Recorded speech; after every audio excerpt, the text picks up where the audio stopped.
Welcome to our channel. Today Bible verse in Tamil.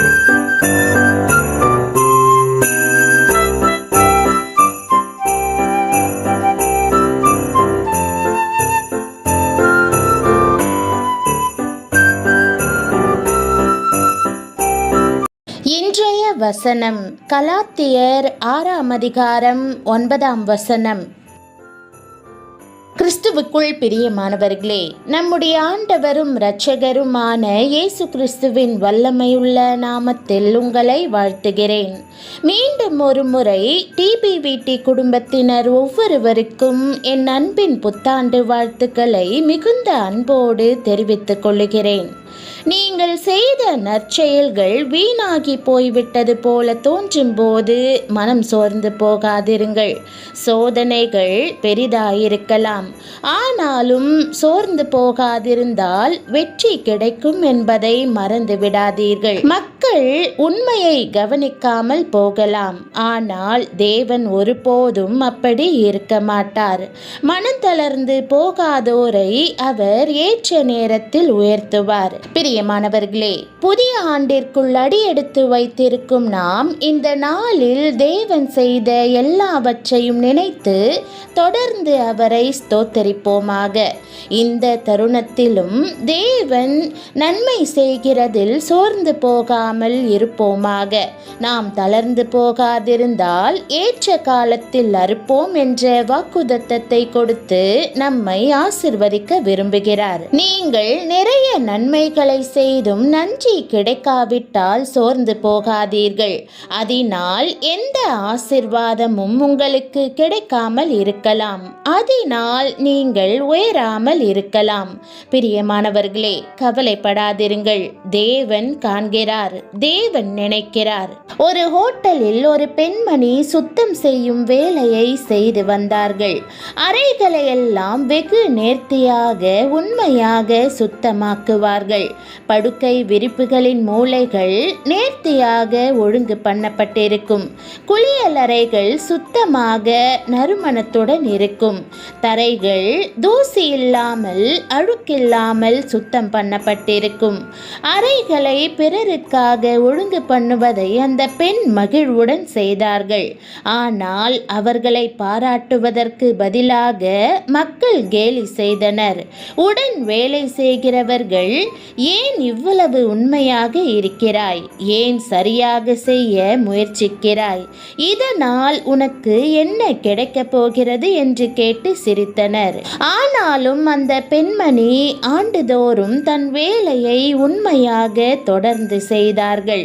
பல வருடங்கள் கடந்தன. ஒரு நாள் மேற்பார்வையாளர் வேலையை விட்டு சென்று விட்டார். மேலதிகாரி யாரை நாம் மேற்பார்வையாளராக நியமிப்பது என்று விசாரித்தார். அந்த பெண்மணி நேர்த்தியாய் வேலை செய்கிறார் என்பதை கேள்விப்பட்டு அவர்களை தெரிந்தெடுத்து பயிற்சியளித்து மற்றவர்களுக்கு மேலே மேற்பார்வையாளராக நியமித்தனர். பிரியமானவர்களே, யாரும் உங்களை அங்கீகரிக்கவில்லை என்று எண்ணி நன்மை செய்வதில் சோர்ந்து போகாதிருங்கள். ஆண்டவர் கண்ணோக்கி கொண்டிருக்கிறார். நீங்கள் அந்தரங்கத்தில் செய்கிறவற்றுக்கு அவர் வெளியரங்கமாய் பலன் கொடுப்பார். நீங்கள் விட்டுவிடாதிருந்தால் ஏற்ற நேரத்தில் பெருத்த அறுவடை நிச்சயமாய் வரும். பிரியமானவர்களே, உங்களுக்கான பலன் வந்து கொண்டிருக்கிறது. காரியங்கள் சிரமமாகும் போது, நம்முடைய கிரியைகளுக்கு பலனில்லை என்று தோன்றும் போது சோர்ந்து போகாதிருப்போம். நம்மை சோர்ந்து போக செய்யக்கூடிய சோதனைகள் எப்போதும் எழும்பும். ஆகவே இக்கட்டுகள் நேரிடும் போது சோர்ந்து போகாதிருந்தால் ஏற்ற காலத்தில் அறுப்பீர்கள் என்பதை மறந்து விடாதிருங்கள். இளம் போதகர் ஒருவர் அவருடைய தலைமை போதகருடன் தொலைபேசியில் பேசினார். தாம் ஊழியத்தில் எதிர்கொள்ளும் சவால்களை குறித்து அவர் கூறினார்.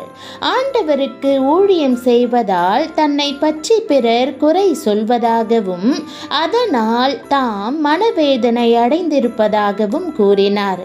சுற்றிலும் இருப்பவர்கள் கேலி செய்வதால் சோர்ந்து போய்விட்டதாக தெரிவித்து இனிமேல் ஊழியம் செய்ய முடியாது என்ற நிலைக்கு வந்துவிட்டதாகவும், நான் இதை விட்டுவிடலாமா, புதிதாக ஒரு வியாபாரத்தை ஆரம்பித்து வாழ்க்கையை நடத்தட்டுமா என்று அவரிடம் ஆலோசனை கேட்டார்.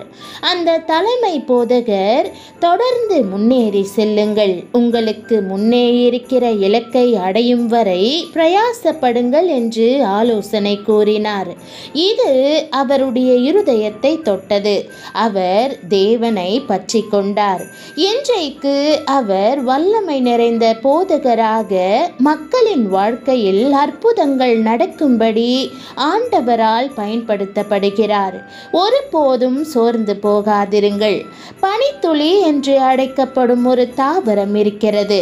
அதன் மலர் வெண்மை நிறத்தில் அழகாக இருக்கும். குளிர்காலத்தில் படர்ந்திருக்கும் பனியை தாண்டி அது பூக்கும். அந்த செடி கிறிஸ்துவை போன்று நம்பிக்கையையும் புது வாழ்வையும் குறிக்கிறது. சோர்ந்து போகக்கூடாது என்ற பாடத்தை இந்த மலர் உணர்த்துகிறது. இந்த செடியை போன்று கடினமான தருணங்களிலும் தளராமல் செயல்பட்டால் நீங்களும் நிச்சயமாகவே ஏற்ற காலத்தில் அறுவடை செய்ய முடியும். நீங்களோ உங்கள் கைகளை நெகிழ விடாமல் திடன் கொள்ளுங்கள். உங்கள் கிரியைகளுக்கு பலனுண்டு என்று வேதம் கூறுகிறது. ஒவ்வொருவருக்கும் ஆண்டவர் அளித்த அழைப்பு உள்ளது. ஆண்டவர் உங்களை அழைத்திருக்கும் வேலையை மாத்திரம் நீங்கள் செய்தால் போதும். ஒருபோதும் சோர்ந்து போகாதிருங்கள். ஆண்டவர் உங்களை குடும்பத்தில், திருச்சபையில், ஊழிய பணித்தளத்தில் பயன்படுத்துவாராக. உங்கள் கிரியைக்கு பலனுண்டு. நற்கிரியை செய்வதில் சோர்ந்து போகாதிருங்கள். ஏற்ற காலத்தில் உங்களுக்கு பலன் கிடைக்கும். தாவரங்கள் வளர்ந்து பூத்து செழிப்பதற்காக விவசாயி பொறுமையாக காத்திருக்கிறார். அவ்வாறே நீங்களும் பொறுமையாயிருங்கள். நீங்கள் அறுவடையை காண்பீர்கள்.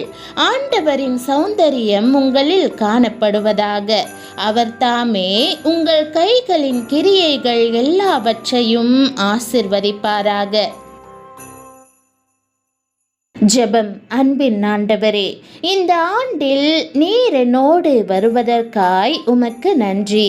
எப்பொழுதெல்லாம் நான் சோர்ந்து போகிறேனோ, யாரும் என்னை அங்கீகரிக்கவில்லை என்று நினைக்கிறேனோ, அப்பொழுதெல்லாம் என் ஒவ்வொரு அசைவையும் நீர் பார்த்து கொண்டிருக்கிறீர் என்பதை நினைவுபடுத்தும்.